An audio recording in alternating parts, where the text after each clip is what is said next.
we know that unconventional education is a low-cost, disruptive alternative to conventional schooling. And we know that some learning environments are established as a for-profit entity, but some are nonprofit. But regardless of how you're incorporated, you still need a business model that helps you be sustainable to serve learners and families. And so at Vela, we found that many are reimagining and innovating across the board, but really looking at how do you reimagine time, space, or labor.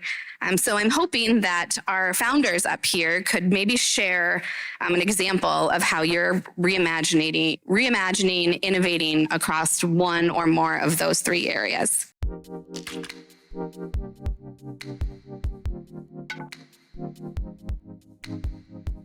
All right.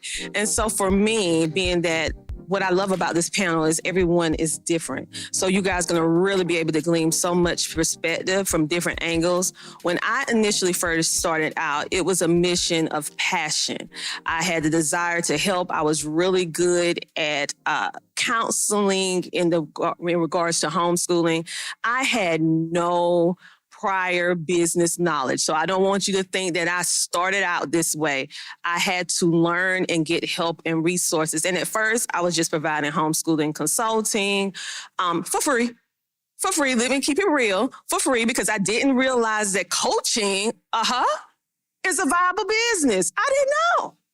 I mean, I just thought it was some community work helping out. And so for a very long time, actually years, I was started online about 2013, going live, helping ones with homeschooling. Then eventually we started the community, co-founded it, and it just grew from there. And then a homeschooling mom, everyone should have a homeschooling buddy, pulled me to the side and said, hey, you know people charge for this?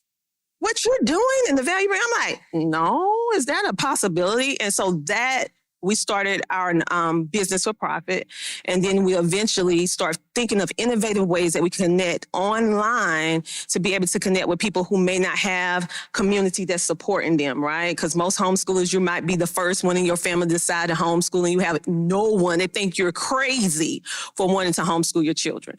And so it eventually build over the years from just being a support group to now being a business, to now being a magazine, to being a podcasting network. And then it built to being a consulting firm. And it just, over the years, it constantly build.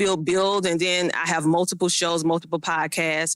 And I would just say, as it go, you just go with the flow and make sure that you get with someone with some legal advice. Okay, because that we had to pay some coins to be able to get some legal advice. And so they're providing this for free. And so for us, we build as we go. And I didn't have it all figured out at first. I had to figure it out as I go and also get resources like these ladies have.